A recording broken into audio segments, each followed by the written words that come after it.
श्रीवेदव्यास विष्णुस्वामी संप्रदाय समुद्धार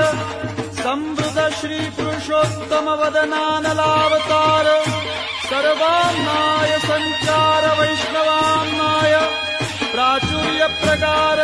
श्रीबिल्व मंगलाचार्य सांप्रदायिकार्पित साम्राज्यासन अखंड भूमंडलाचार्य चक्रचूडामणि विद्यावाचस्पति दश दिगंत विजयी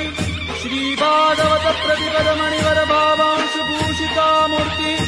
पदवाद्य प्रमाण पारावार पारीण भक्ति मार्गाद्य मार्तंड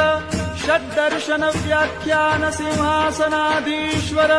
श्रीराजाधिराज शुद्धाद्वैत पुष्टि मार्ग प्रवर्तक आचार्य वर्य जगद्गुरु श्रीमद